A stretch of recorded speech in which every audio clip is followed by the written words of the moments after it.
Hello friends, here let's discuss about the subject consumer behavior. The concepts in this subject have been divided into 5 modules considering the characteristics, the pattern, the analysis that it outlay. So let's start. Module 1, Consumer Behavior. In the past, many business firms were not very concerned with understanding the consumer behavior. They were more focused on tracking sales results with little concern for why consumers did what they actually did. Recently, marketers have come to realize that their effectiveness in meeting consumer needs directly influence their profitability. The better they understand the factors underlying consumer behavior, the better able they are to develop effective marketing strategies to meet consumer needs. This module establishes and considers the reasons why the study of consumer behavior is important.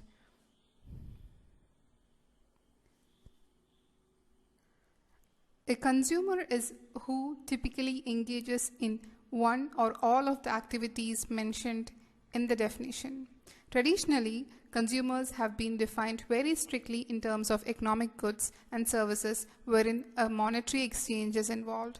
This concept over a period of time has been broadened. Some scholars also include goods and services where a monetary transaction is not involved, and thus the users of services of voluntary organization are also thought of as consumers. Consumer behavior is a rapidly growing application-oriented discipline of study. Consumer behavior means more than just how a person buys the products. It is a dynamic, complex, and multi-dimensional process and reflects the totality of consumers' decisions with respect to acquisition, consumption, or use and disposal activities. There is perpetual interaction among people's environment, thinking, feelings, and behaviors. We, as consumers, exhibit very significant difference in our buying behavior and play an important role in local, national, or international economic conditions. One of the very few aspects common to all of us is that we are all consumers, and the reason for a business firm to come into being is the presence of consumers who have been unfulfilled or partially fulfilled needs and wants. No matter who we are, urban or rural, male or female, young or old, rich or poor, educated or uneducated, believer or non-believer, or whatever, we are all consumers. We consume or use a regular basis of food, shelter, clothing, vehicle, fuel, education, stationery, entertainment, domestic help, healthcare services, comforts, luxuries, necessities, and even ideas, etc. Business and other organizations realize that their marketing effectiveness in satisfying consumer needs and wants depends on a deeper understanding of consumer behavior. Our consumption-related behavior influences the development of technology and introduction of new and improved products and services. Consumers today are looking for more options at lower prices. They want sneakers for different activities, snacks for different times of day, clothes that they are custom fitted, and cars with a specific set of options and accessories. Consumer behavior was a relatively new field of study during the second half of 1960s without a history or research of its own. It is in fact a subset of human behavior, and it is often difficult to draw a distinct line between consumer-related behavior and other aspects of human behavior. The discipline of consumer behavior has borrowed heavily from concepts developed in other disciplines of study such as psychology, sociology, social psychology, cultural anthropology, and economics. Despite the fact that consumer behavior as a field of study is relatively of recent origin, it has grown enormously and has become a full-blown discipline of its own and is used in the study of most programs of marketing study. Consumer behavior study helps in identifying the unfulfilled needs and wants of consumers. This requires examining the trends and conditions operating in the marketplace, consumers' lifestyles, income levels, and emerging influence. Moreover, once unsatisfied needs and wants are identified, the marketers has to determine the right mix of products, price, distribution, and promotion. Consumer behavior studies are useful to design marketing strategies by social, governmental, and not-for-profit organizations to make their programs such as family planning, awareness about AIDS, crime against women, safe driving, environmental concerns, and other more effectiveness.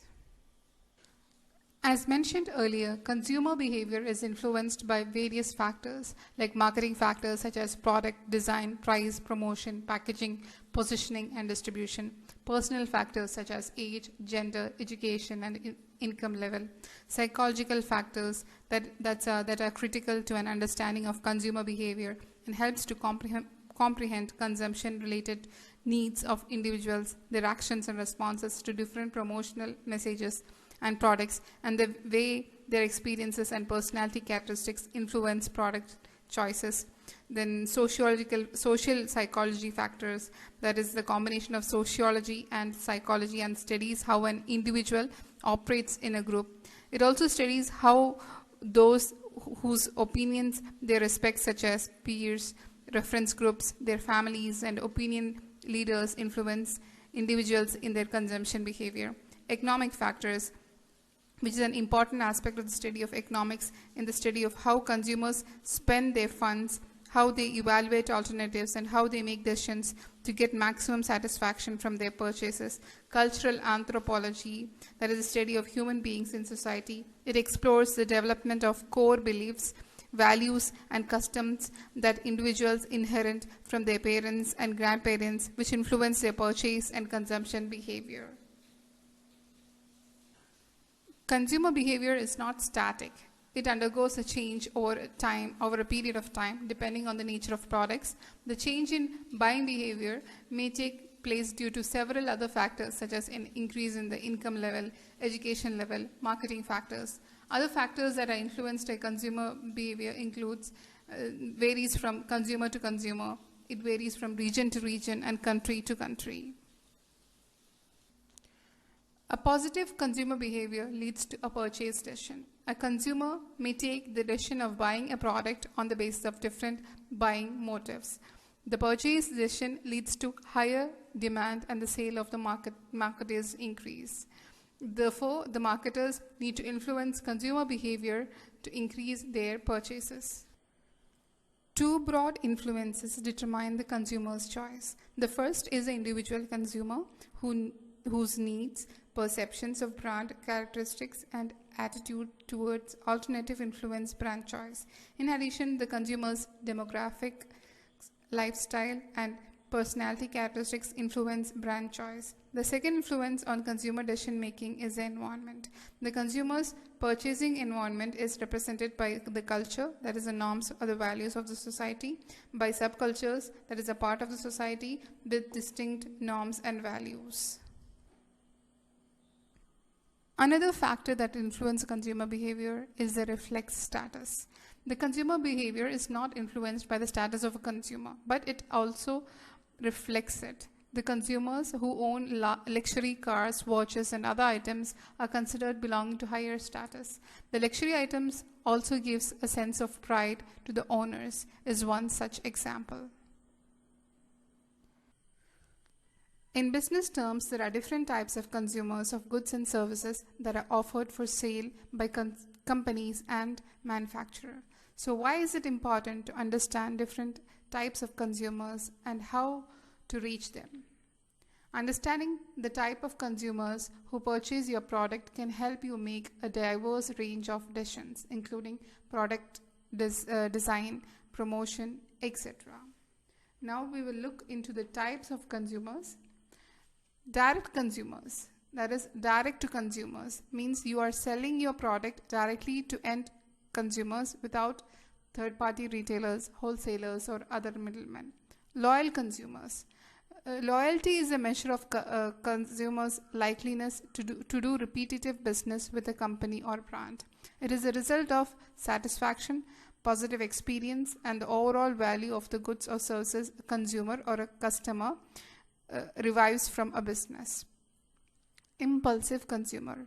Impulsive buying is a tendency of a consumer to buy goods and services without planning in advance. When a consumer takes a buying decision at the spur of the moment, it is usually triggered by emotions and feelings. Impulsive buying simply means making an unplanned purchase. Consumer behavior principles are applied in many areas of marketing, like analyzing market opportunity. That is, consumer behavior study helps in identifying the unfulfilled needs and wants of consumers. This requires examining the trends and conditions operating in the marketplace, consumers' lifestyles, income levels, and emerging influence. This may reveal unsatisfied wants and needs. The trend towards increasing number of dual income households and great emphasis on convenience and leisure have led to emerging needs for household gadgets such as washing machine, mixer, grinder, vacuum cleaner, and child care centers. Another aspect is selecting the target market. A review of market opportunities often help in identifying distinct consumer segments with very distinct and unique wants and needs. Identifying these groups help how they behave and how they make purchase decisions enables the marketer to design and market products or services particularly suited to their wants and needs. This helps in finding companies to introduce new products or innovations. Once unsatisfied needs and wants are identified, the marketers have to determine the right mix of product, price, distribution, and promotion. Here too, consumer behavior study is very helpful in finding answers to many perplexing questions. The product. The marketer designs the product or services that would satisfy unfulfilled needs and wants.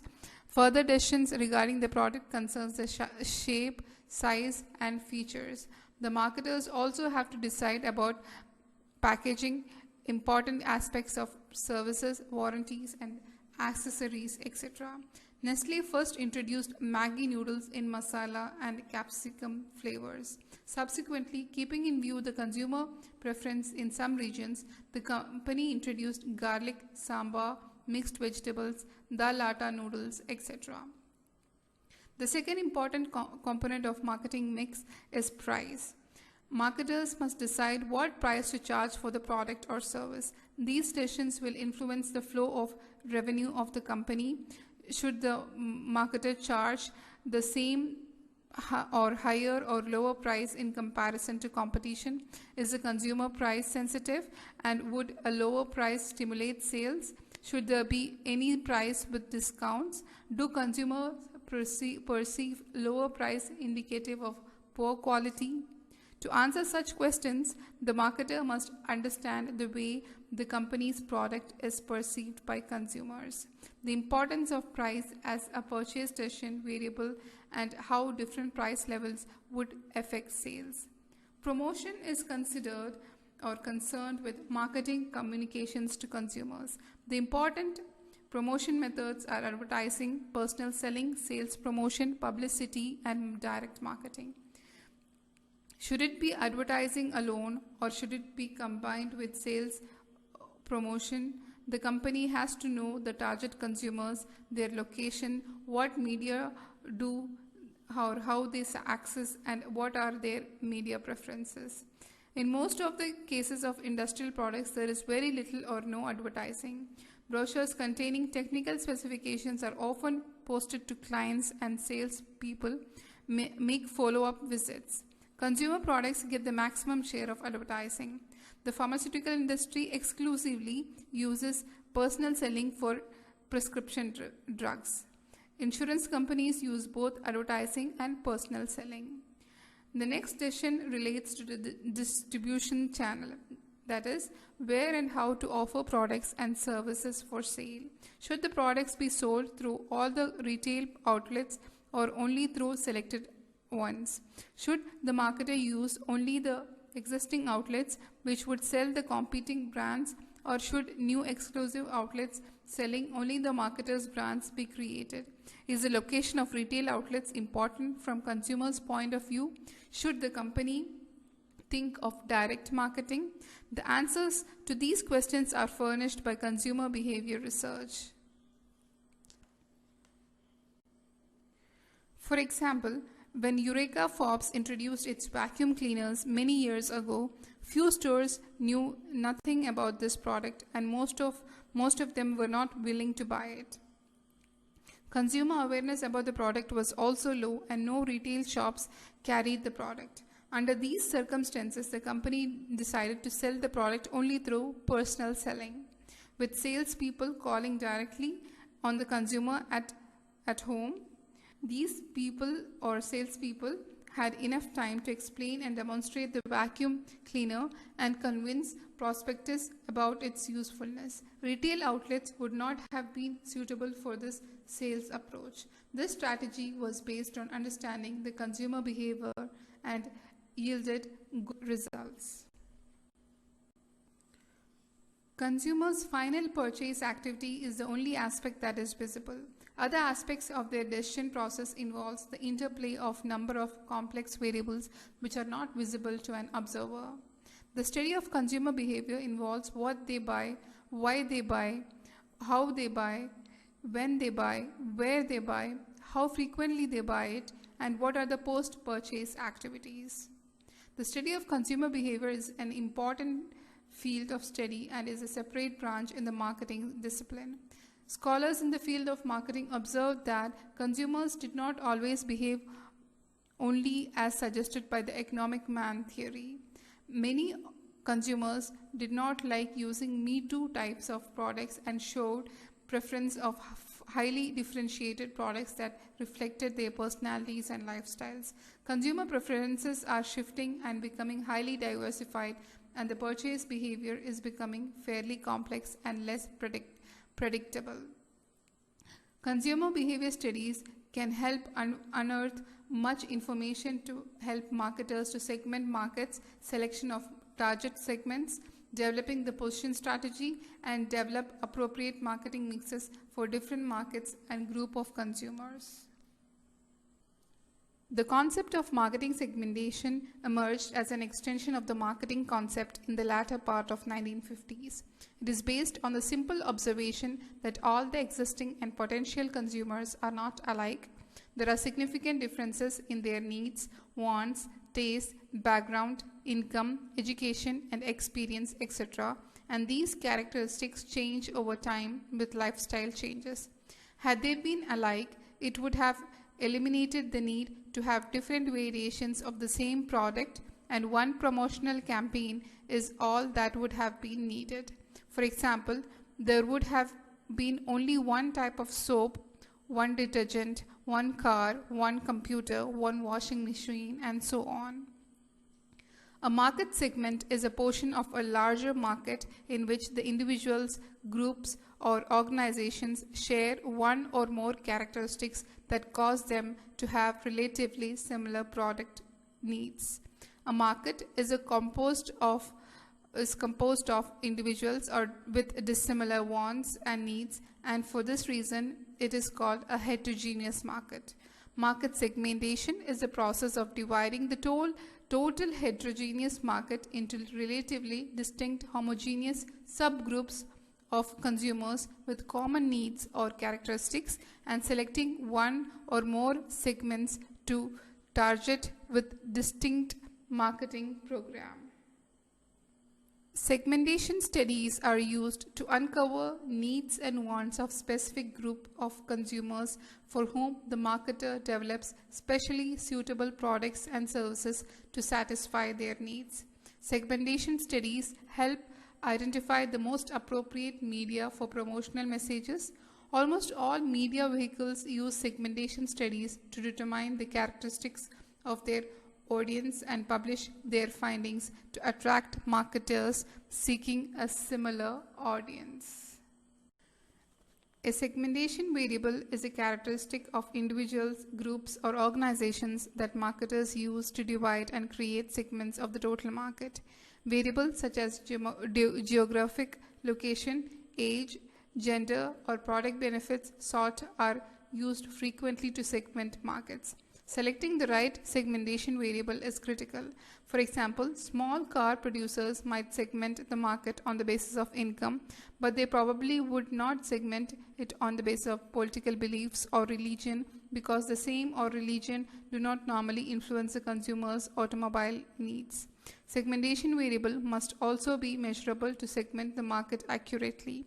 For example, segmenting the market on the basis of intelligence would be difficult because this characteristic cannot be measured accurately. Marketers can use one or more variable segments that segments the market. The location of consumers help the company in planning its marketing offer. Geographic location of consumers is usually the starting point of all marketing segmentation strategy. These geographic units may be nations, states, regions, areas of certain climatic conditions, and urban-rural divide. The assumption is that the consumers in a particular geographic area have identical preferences and consumer behavior and consumption behavior. This forms the geographic segmentation. Demographic characteristics are commonly used to segment the market. Factors such as age, gender, education, income, marital status, family size, and social class, etc. are used singly or in a combination to segment a market. Toy manufacturers segment the market on the basis of age of children. Auto manufacturers segment the market by considering the income as an important variable. Producers of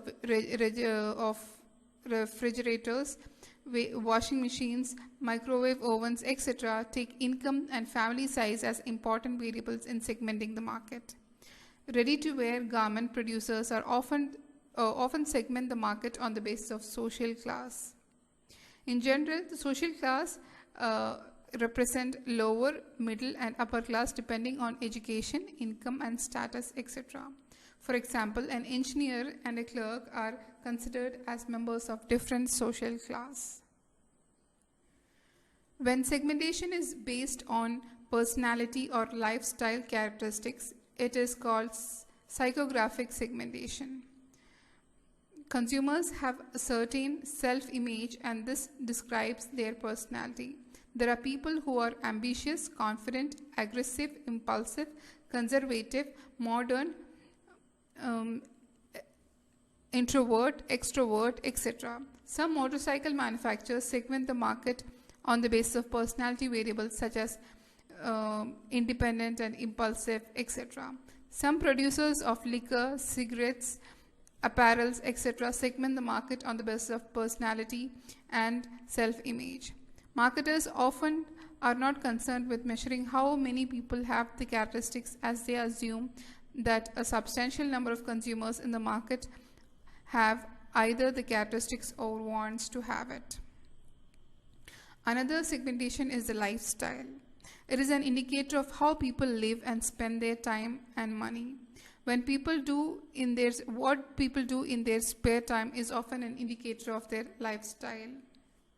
Consumers in different countries and cultures may have characteristic lifestyles. For example, Indian women are home-focused, less likely to visit restaurants, more price-sensitive, spend time preparing meals at home, and fond of movies. To sum up, consumer behavior is a vast and complex subject. Understanding consumer behavior and knowing consumers are not that simple. It is almost impossible to predict with 100% accuracy how consumers will behave in certain situations. Marketers are interested in watching people shopping, playing, entertaining, as they are keenly interested in the wide variety of behaviors they display. The efforts of all the marketers are to influence the behavior of consumers in a desired manner. The success or failure in this pursuit determines the difference between success and failure of marketing efforts, or even the business itself. Consumer behavior refers to the actions and decision process of people who purchase goods and services for personal consumption. I hope the concept of consumer behavior the types of consumers and importance of consumer behavior is well clear. Thank you. Module 2, Consumer as an Individual. Scholars and researchers have identified 4 major psychological factors: motivation, perception, learning, beliefs and attitudes that influence consumers' buying behavior. Motivation is said to be the driving force within individuals produced by a state of tension caused by unfulfilled needs and wants. Individuals strive to reduce this tension through appropriate behavior that they expect will satisfy their needs. Much depends on individual thinking and learning in selecting the goals and patterns of behavior that they believe will satisfy their needs. Whether an individual's need is fulfilled, leading to reduction of tension, depends on the course of action the individual takes. Needs have been identified or defined as a felt state of deprivation of some basic satisfaction. The point is that this deprivation has to be felt to drive the individual to seek satisfaction. Every person has needs. Needs may be classified even more basically, utilitarian or hedonic. A consumer's utilitarian needs focus on some practical benefits and are identified with product attributes that define product performance, such as economy or durability, etc. Hedonic needs relate to achieving pleasure from the consumption of a product or service and are often associated with emotions or fantasies. Hedonic needs are more experimental as they are closely identified with the consumption process. For many years, psychologists and others have attempted to develop a comprehensive list of motives. Most authorities agree about specific psychological or physiological needs, but there is marked disagreement about the specific psychogenic or secondary needs. In a hierarchy of motives, the most influential motive is seen as enjoying the most dominant position, and so on through the entire list. The hierarchy of needs proposed by Abraham H. Maslow is perhaps the best known and is a good guide to general behavior. Maslow classified needs into 5 groupings, ranking in order of importance from low level, that is biogenic needs, to higher level, that is psychogenic needs, and suggested the degree to which each would influence human behavior. According to this scheme, individuals strive to fulfill lower level needs first before higher level needs become active. The lowest level unfulfilled need of an individual serves to motivate his behavior. When this need is fairly satisfied, a new higher order need becomes active and motivates the individual. If a lower order needs again becomes active due to renewed deprivation, it may temporarily become more active again. Maslow's need hierarchy reminds us that people attach different priorities to different needs that they become aware of, but it should not be seen as a definitive specification as what these priorities may be. There is a possibility that this ordering of needs may correspond with the priorities of many of us. It definitely does not represent everyone's priorities in all situations. It is likely that some individuals may ignore needs on the lower range, sometimes in pursuit of higher order needs. Physiological needs. According to Maslow, the first and most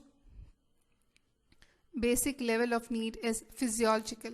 These needs are essential to sustain biological life and include air, water, food, shelter, clothing, and sex, and all the primary or biogenic needs. Physiological needs are very potent when they are chronically fulfilled. Safety needs. After physiological needs, safety and security needs acquire the driving force and influence an individual's behavior. These needs are concerned with much more than only the physical safety and health, but also include routine, familiarity, security, certainty, and stability. Social needs. The third level, social needs, include love, affection, acceptance, belonging, and friendship, etc.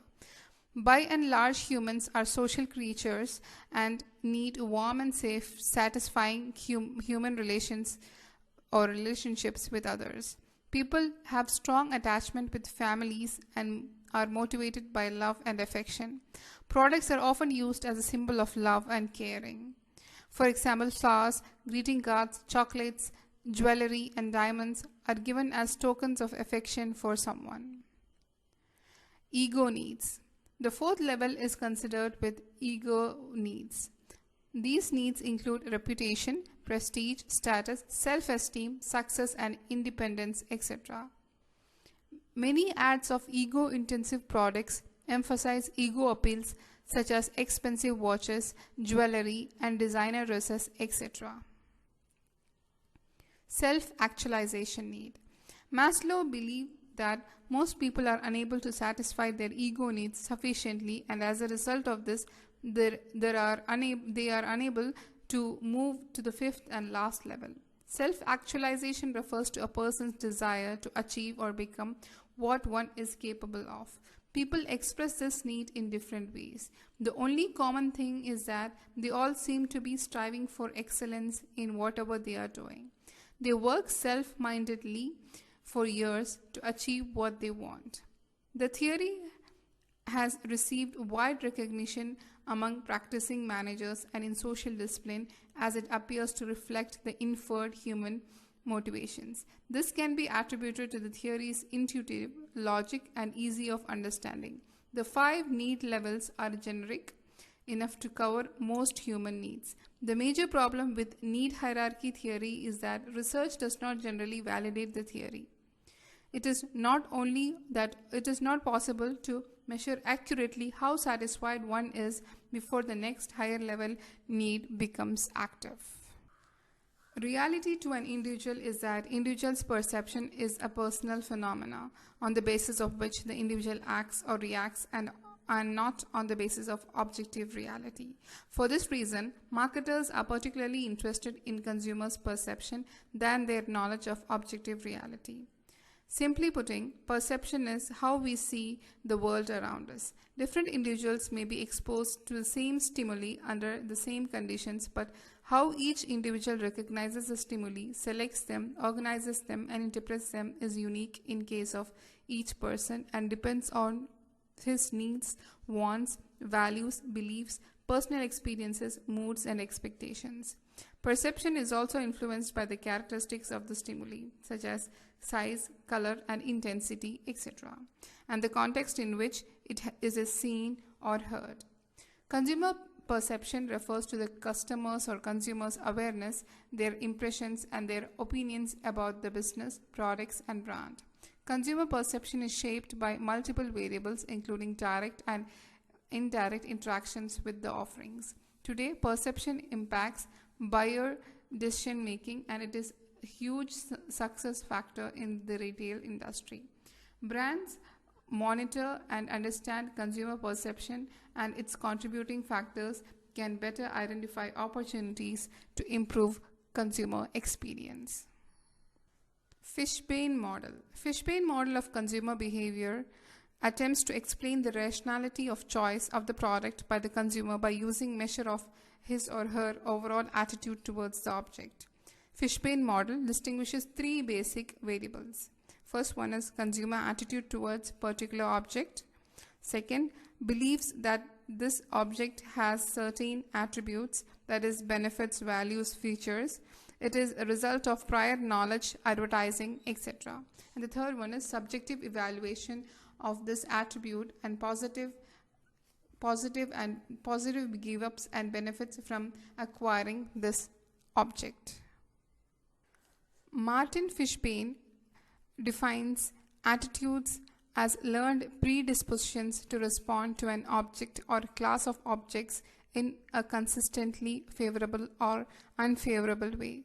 According to Martin Fishbein, a more recent approach views attitudes as being multidimensional as opposed to earlier definitions.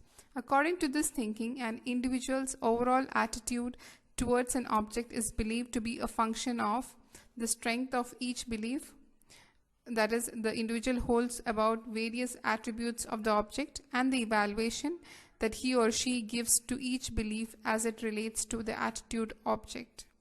Beliefs represent the cognitive component and denotes the probability an individual attaches to a given piece of knowledge as being true. Attitudes are relatively consistent and are reflected in an individual's behavior but are not necessarily unchangeable. Attitude consistency is more observable when all the conditions are favorable. For example, an Indian consumer may have a highly favorable attitude towards German cars, but the matter of affordability may intervene and he or she finds Maruti esteem as a more realistic choice. Understanding functions of attitudes helps in learning how they serve consumers. According to Daniel KATZ, attitudes perform 4 important functions for individuals. That is utilitarian function, value expressive function, ego defensive function, and knowledge function. Multi-attribute attitude models. According to these models, a consumer's attitudes about an attitude object is a function of consumer's perception and assessment of important attributes or beliefs held about a certain attitude object. The attitude object may be a product, service, or issue, etc.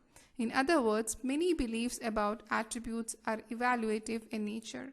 For example, in case of an automobile, more mileage per liter of petrol, attractive styling, reliable performance, etc. are viewed as a favorable beliefs. There are several versions of multi-attribute model, but Martin Fishbein and Isaac Edson models have stimulated much research interest. KATZ functional theory and attitude change. Daniel KATZ pointed out 4 functions performed by attitudes. As already discussed, these functions include utilitarian function, value expressive function, ego defensive function, and knowledge function. Changing attitudes through utilitarian function. It is one of the effective approach to changing brand attitudes, that is to show how the product can solve a problem not considered earlier. For example, Nestle successfully convinced consumers that Milkmaid is very suitable for preparing desserts and sweets. New uses of a product are often helpful in inducing favorable changes in consumers' attitudes towards the brand because they satisfy a set of utilitarian function. Changing attitude through the value expressive function. Attitudes reflect our general values, lifestyles, and outcome. It is difficult to change value expressive function because these relate to personal values and are very important to people.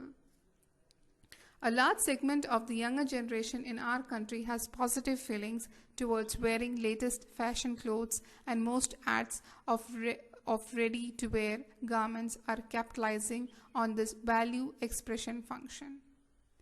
Changing attitude through ego defensive function.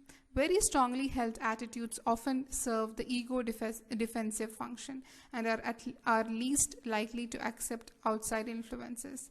A cigarette smoker or a tobacco chewer is quite likely to ignore any information about the dangers associated with smoking or tobacco chewing.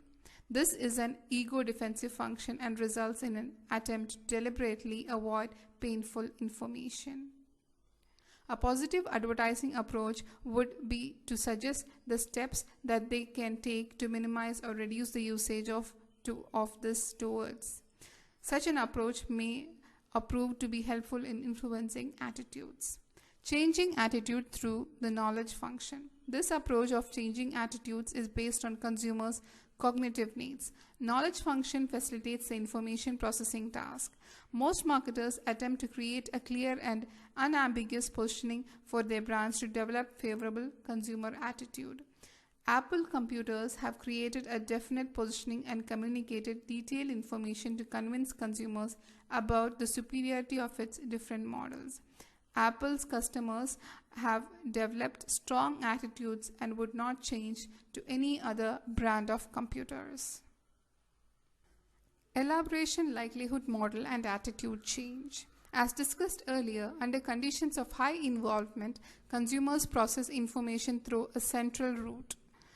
They deliberately and consciously examine and process message elements that in their belief have relevance to a meaningful and logical evaluation of the brand. ELM model, that is elaboration likelihood model, considers the importance of consumers' thoughts, referred to as cognitive responses, when they are processing marketing related messages. According to this thinking, under conditions of high involvement, consumers produce thoughts that are more relevant to messages. For instance, a weight-conscious consumer who sees an ad of personal point weight reduction program may think, this looks like quite a promising program, I think I should join it. Or the consumer may think, I don't believe their claims, no one can lose so fast their weight without serious repercussions. In the first case, the thoughts support the ad message and are called support arguments. The second type of thinking represents the counter arguments to this ad message. The presence of such thoughts indicates the consumer is processing information in a high involvement context. Under conditions of low involvement, consumers may react with thoughts about the model's looks, spokesperson's voice or dress, or the background, etc., which are all peripheral cues and not related to the ad message. Culture influences consumer through the norms and values established by the society in which they live. It is the broadest environmental factor that influences consumer behavior. Cultural values are enduring, and any attempts to change them generally fail. The study of culture is concerned with a comprehensive examination of factors such as language, religion, knowledge, laws, art, music, work patterns, social customs, festivals, and food, etc. of a society. In fact, culture includes everything that reflects its personality. Culture does not determine the nature or frequency of biological drives such as hunger or sex. It does influence if, when, and how these drives will be gratified. The impact of culture is automatic and almost invisible, and its influence on behavior is usually taken for granted. Culture operates primarily by setting somewhat loose boundaries for individual behavior within a society and by influencing the functioning of different institutions such as family, mass media, etc. Within the given framework of culture, individual and household lifestyles evolve. The boundaries set by culture on behaviors are referred to as norms, derived from cultural values, and are rules permitting or prohibiting certain types of behavior in specific situations. Members of a society obey cultural norms without deliberations because behaving otherwise is viewed as unnatural. Culture not only influences consumer behavior but also reflects it. It is a mirror of both the values and possessions of its members. Social class influences and consumer behavior. Social class can be viewed as a range of social positions in a society. Social class defines the ranking of people in a society into a hierarchy of distinct status classes, upper, middle, and lower, so that the members of each class have relatively same status based on their power and prestige. Social class, also referred to as social standing, means societal rank, which is one's position relative to others on one or more dimensions valued by society. Social class is based on demographic variables that others in society aspire for and hold high esteem. Social classes range from the lower to the upper.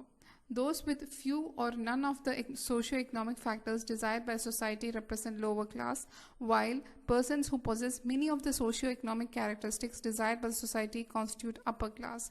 Individuals in different social classes tend to have different consumption patterns. The theme of cultural influences in a given country has two variations. Cross-cultural influences are norms and values of consumers in foreign markets that influence strategies of multinational organizations marketing their products and services abroad. The second variation refers to subcultural influences that concern differences in values among different groups within a country that distinguish them from society as a whole. A culture is viewed to consist of basic behavioral patterns that exist in a society. Within this national culture, All segments of a society do not possess the same cultural patterns, and one can distinguish relatively more homogeneous and sizable groups within the larger society. They will have distinct beliefs, values, customs, and traditions that set them apart from the larger cultural mainstream, though they follow most of the dominant cultural values and behaviors of the larger society. The influence of subculture on consumer behavior depends on factors such as subcultural distinctiveness, subculture homogeneity, and subculture exclusion. Sometimes information and pressures are strong because the information source happens to be very credible, or simply because the source can communicate information widely. Group influence is also powerful when individuals within groups frequently contact each other and have many opportunities to communicate information and perspectives. Some individuals in a group are sometimes very influential because their power or expertise makes others want to follow their advice. Almost all consumer behavior takes place within a group setting. In addition, groups serve as one of the primary agents of consumer socialization and learning, and can be influential enough to induce not only socially acceptable consumer behaviors, but also socially unacceptable and even personally destructive behaviors. For example, group influences sometimes affect excessive consumption of alcohol, use of harmful and addictive drugs, etc. A consideration of the influence of groups is based on the fact that they serve as a reference point for the individual in forming his or her beliefs, attitudes, and behaviors. Group memberships and identity are very important to most of us. Apparently, most of us do not like to think that we are conformists, but we generally conform to group expectations most of the time. Marketers often advertise their products showing group settings such as family, friends, neighbors, etc. Often a distinction is made between the terms group and reference group. A group is defined as two or more individuals who share a set of norms, values, or beliefs and have certain implicitly or explicitly defined relations to one another such that their behaviors are interdependent. A reference group is one whose presumed perspectives or values are being used by an individual on the basis of his or her current behavior. Thus, individuals reference the group simply as a guide for behavior in a specific situation. Reference groups furnish points of comparison by which one can evaluate attitudes and behavior. An individual can be a member of a reference group, such as the family, and would be said to be a part of the membership group. This same individual may aspire to belong to a cricket club and would be said to be a part of an aspiration group. A disclaimant group is one to which an individual may belong or join and then rejects the group's values. An individual may also regard the membership in a specific group as something undesirable and to be avoided. Such group is dissociative groups. The consumer movement in India is as old as trade and commerce itself. Even in Kaudalya's Arthashastra, there are references to the concepts of protection of consumers against the exploitation by trade and industry measurements, adulterations, along with the punishment for these offenses. The term consumer movement indicates a specific area of activism made up of individuals, informal groups, and organizations seeking to empower people both as buyers, enabling them to get the most for their money, and as political force, striving to rewrite the rules of the marketplace. Customer relationship management refers to all strategies, techniques, tools, and technologies used by enterprises for developing, retaining, and acquiring customers. It helps to manage and maintain customer relationships, track sales, leads, marketing, and pipelining, and delivering actionable data. I hope the concept of consumer as an individual, considering the attitudes, the models of relative attitudes, are clear. Thank you. Module 3, Consumer Decision Making. Consumers' buying decision and consumption process of products or service always takes place in the context of some specific situation. From a marketer's point of view, it is extremely important to understand how situations and internal and external sources of influence affect the purchase decision process. Depending on the set of circumstances, consumers' behavior may take any number of directions. For example, the type of gift the consumer may purchase for his son's birthday might well be different from type of gift on the occasion of friend's marriage. The type of clothes bought for jogging will most likely be different from those worn at a marriage party. In these and many other decisions, consumers may base their buying actions on an assessment of situations. Generally, there are 4 views of consumer decision making. First is economic. It assumes that consumer is a rational person and he takes rational decisions. Moreover, consumer compares various products, evaluates its benefits and disadvantages, and then makes a purchase on the basis of information collected. The second is the passive. It assumes that the consumers take decisions according to the promotional efforts of the marketers and respond directly to the sales and advertisement appeals offered by the marketers. The third view is the cognitive. It states that the consumers make decisions on the basis of their own interests and understanding of the market demands, and not according to their rational needs or promotional efforts of the marketers. And the final one is emotional. It states that all the consumers are emotional and act upon their emotions while making a purchase. Howard-Shed model, also known as machine model. The Howard-Shed model represents a major revision of an earlier systematic effort to develop a comprehensive theory of buyer decision making. This model depicts and creates a distinction among 3 stages of decision making. The first is the extensive problem solving. This occurs when a consumer has little or no prior knowledge and any beliefs about the brand that do not exist, and she or he has no specific brand preference. The consumer seeks information actively about several alternative brands in the category. The second is a limited problem solving. In this situation, the consumer has some limited knowledge and beliefs about the available brands. Because of limited knowledge, he or she is not in a position to evaluate brand differences to establish a preference. The consumer seeks some comparative brand information about, although the decision criteria are quite likely to be fairly established. The third one, or the final one, is the routinized response behavior. This refers to a situation when the consumer has well-established knowledge and beliefs about the brand and other alternatives in the category and is predisposed to purchase a specific brand.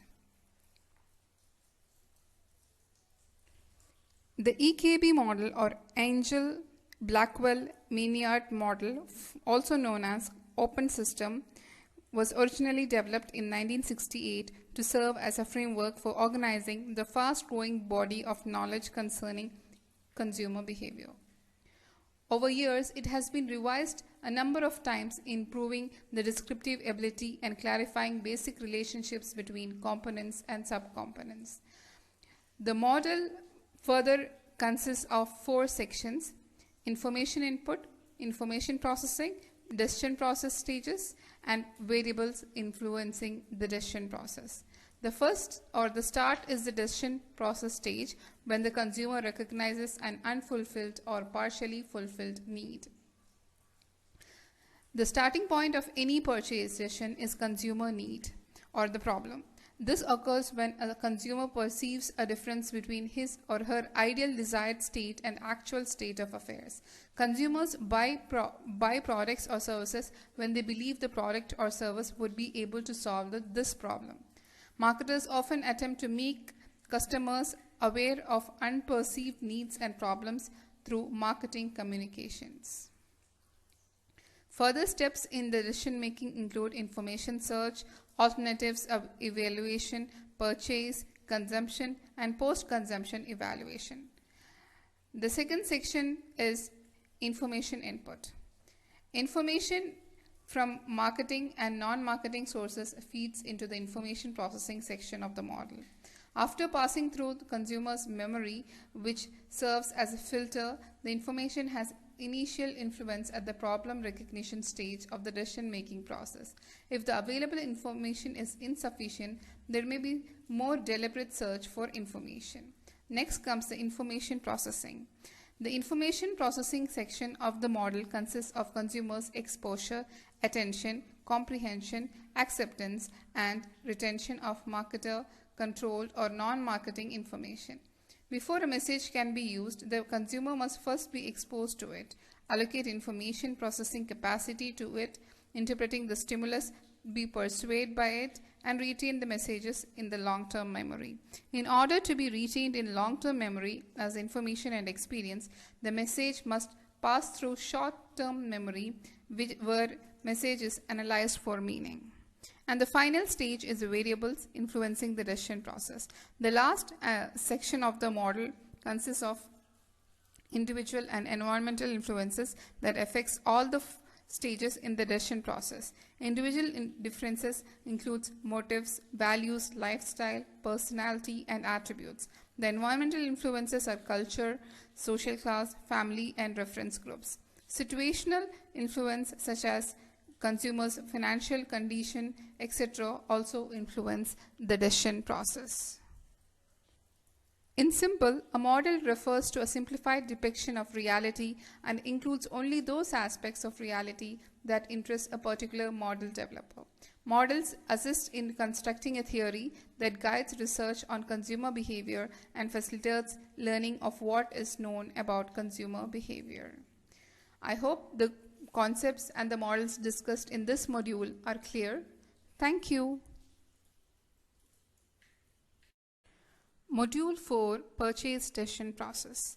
The process by which consumers make purchasing decision must be understood in order to develop strategic applications. Consumer decision making is not a single process.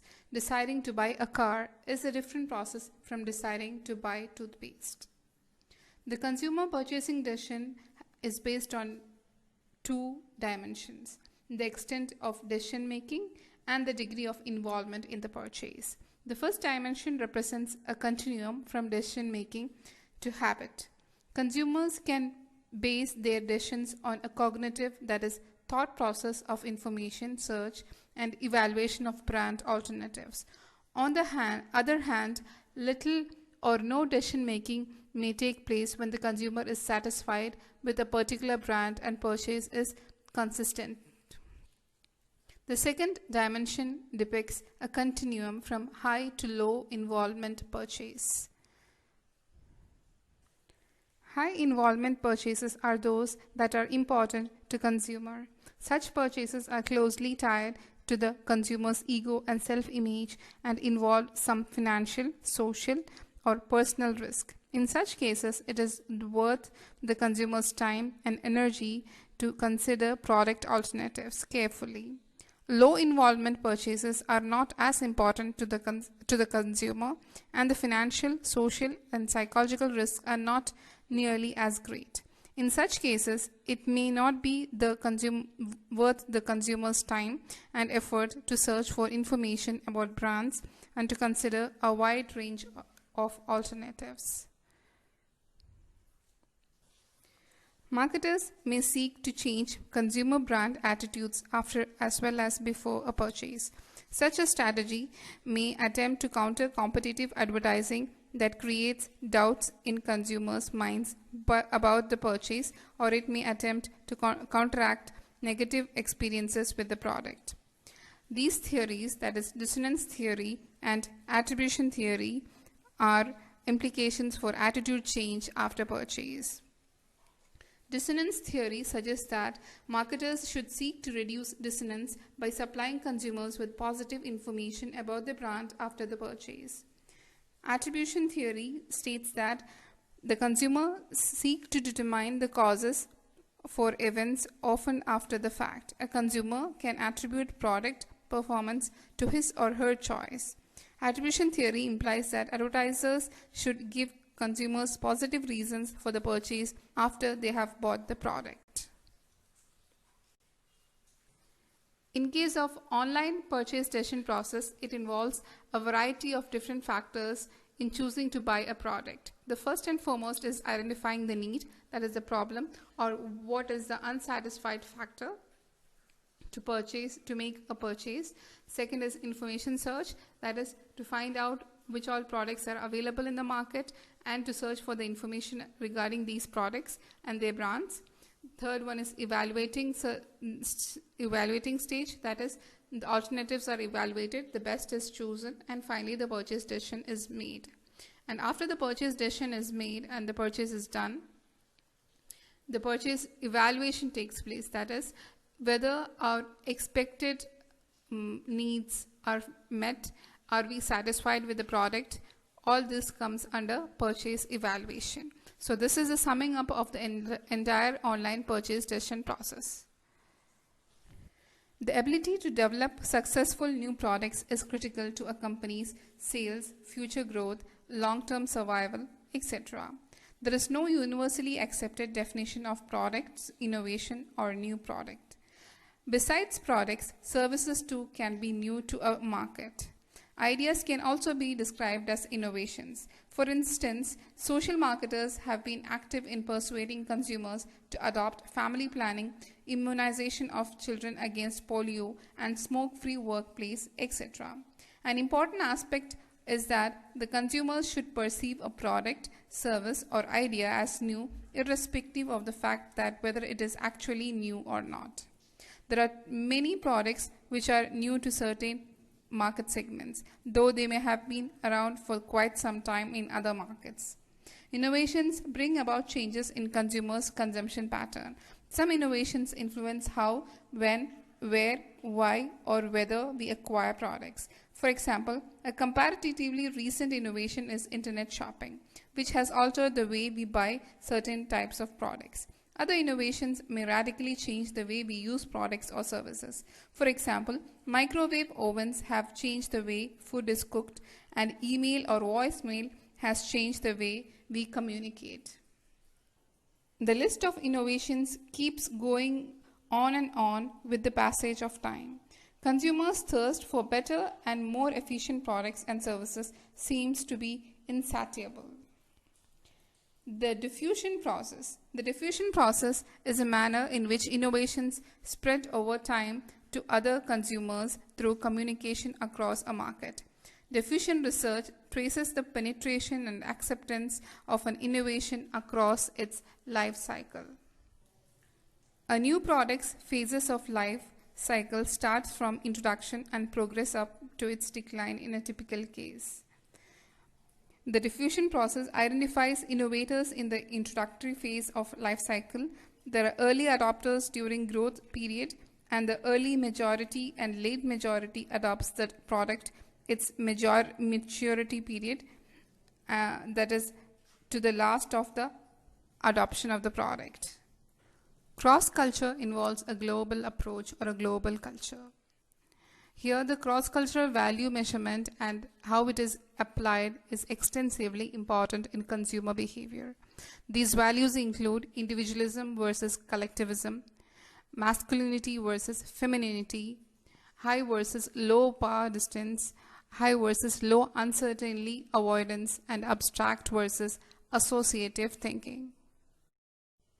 I hope the concepts regarding consumer decision process is clear. Thank you. Module 5, Consumer Research. Consumer research has emerged as an extension and an integral part of marketing research. The purpose is to identify the needs and wants and then develop products and services to satisfy those needs and wants. The focus of consumer research is exclusively on exploring consumer behavior. In the beginning, consumer research was used to help marketers predict the consumer reaction to marketers' promotional messages and to understand why consumers made the purchase decisions that they did. Marketers were reasonably convinced that if they could know everything about consumer decision process, they would be in a position to design marketing strategies and promotional campaigns that would influence the consumers in such a manner that they would buy the company's products or services. At this time, marketing was viewed as simply applied economics, and the prevailing theory was that of an economic man.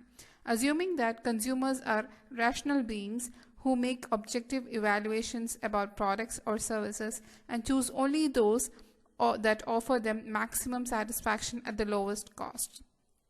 Consumer behavior research is now used to identify both felt and latent needs and to learn how consumers perceive products, brands, and stores, what their attitudes are before and after promotional campaigns, and how and why they make their purchase decisions.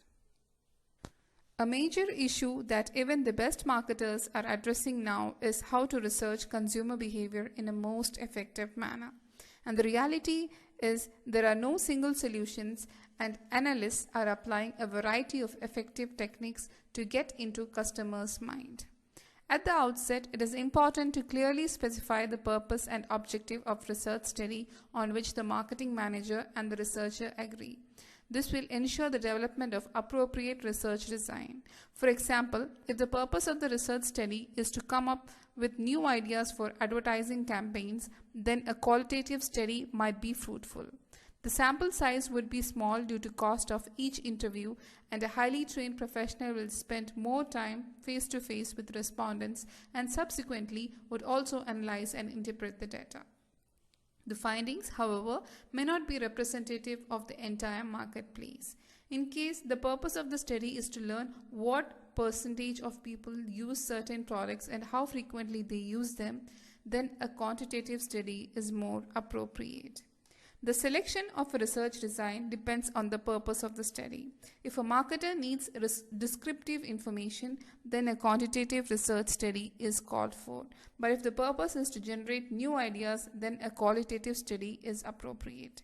Since the approach to research design for qualitative and quantitative research differs in terms of data collection method, sample design, and use of data collection instruments, both research approaches have their own importance. The methods or techniques for studying consumer behavior can be segregated based on quantitative studies and qualitative studies. For qualitative studies, the collection techniques include focus group, depth interviews, and projective techniques. All these techniques relate to psychoanalytic and clinical aspects of psychology.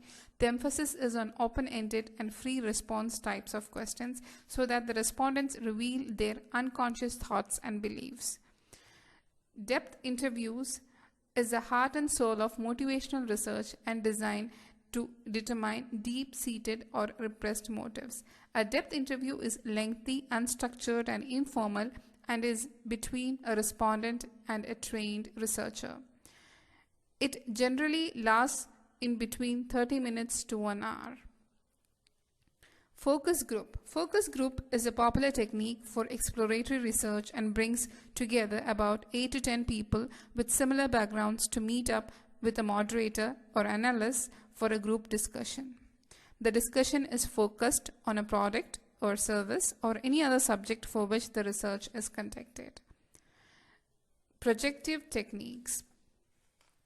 Projective tests require the respondent to decide what the other person would do in a certain situation. These techniques explore the underlying motive of individuals who consciously or unconsciously get involved in rationalization and concealment because they may be reluctant to admit certain weaknesses or desires. Projective techniques involve a variety of disguise tests containing ambiguous stimuli such as untitled pictures, ink bottles, incomplete sentences, word associations, and other person characterization. In case of qualitative techniques, these are some of the methods or techniques for studying consumer behavior.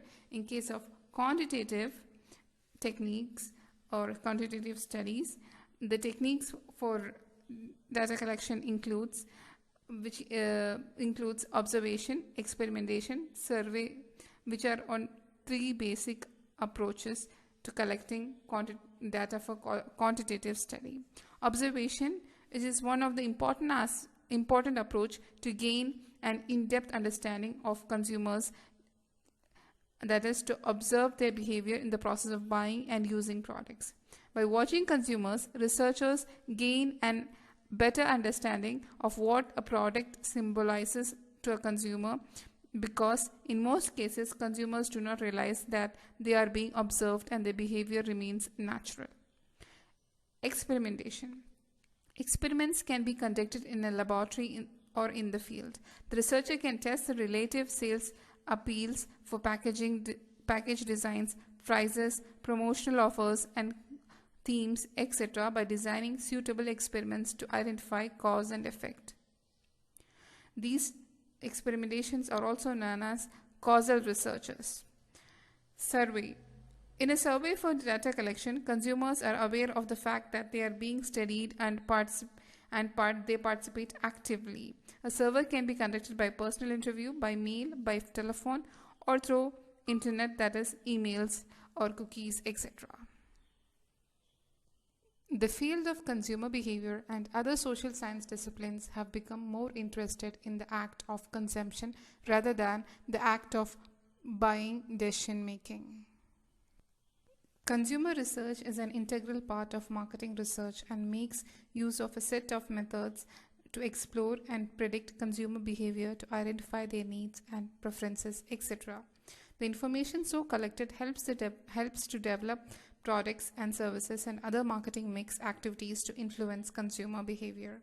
Most consumer research studies are based on a set of beliefs called modernism.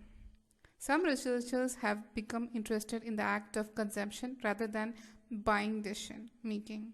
This branch of consumer research is termed as experimentalism or postmodernism.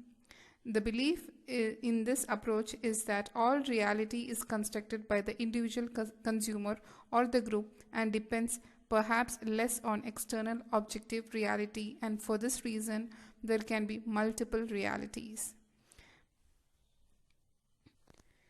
It can be difficult to be objective when evaluating customer satisfaction. The concept of customer satisfaction is complex and encompasses many different factors. It's not as straightforward as measuring revenue or growth, though it definitely affects both of those metrics. Consumer behavior and expectations are the two leading indicators of any business assessing towards consumer centricity. The technology-enabled consumers of today are smart enough to choose the best possible services or products available to them. To counter customer defection and customer churn, it is important to measure customer satisfaction and work on the factors that directly affect customer. To get the accurate feedback and actionable items for customer satisfaction, survey the customers soon after the utilization of the service as one of the appropriate approach. There are different means and methods of surveying the customers to get the satisfaction level or measure the satisfaction. Service quality refers to customers' comparison of service expectations as it relates to a company's performance. A service has quality can satisfy customers' needs and demands. Service quality is more important and necessary due to increasing customers' expectations, competitors' activity, environmental factors, service nature, organizational internal factors, etc. Service quality is a combination of two words, service and quality, where we find emphasis on the availability of quality service to the ultimate users. The term quality focuses on standard or specification that a service generating organization promises. Service quality is generally viewed as the output of the service delivery system. Moreover, service quality is linked to customer satisfaction. To measure the service quality, there are different standards set by different companies or on different basic approaches, like company-defined standards of service delivery or customer-defined standards, or benchmarking as a measure for service quality, or critical incident study, which also emphasizes on the quality of the service and cause and effect analysis, which is also known as fishbone analysis, which also helps to ensure the quality of a service. Cervical model is derived from the study of Parshuraman, Zetmal and Burry in 1985, and originally 10 dimensions of service quality were reliability, responsiveness, competence, access, courtesy, communication, credibility, security, understanding, that is knowing the customer, and tangibles. Service quality model, that is cervical model, is a method to capture and measure the service quality experienced by customers. The cervical model enables to learn which factors play a role on how the customer's expectancy pattern is formed. This helps the organization to improve itself, and also beforehand itself they can have an expectancy pattern into account. SurveyPerf is a performance-based measure of service quality. It is a modified version of Cervical. The SurveyPerf measures quality as an attitude, not satisfaction. However, it uses an idea of perceived service quality leading to satisfaction, but it goes further and connects satisfaction with further purchase intention. The dimensions that involve service performance, that is SurveyPerf, are as the same category of cervical itself, that is tangible, reliability, responsiveness, assurance, and empathy. I hope the concepts are well versed, especially the models, cervical model and SurveyPerf model, which are an important aspect in measurement of service quality and customer satisfaction. With this, let's wind up the 5 modules of consumer behavior. Thank you.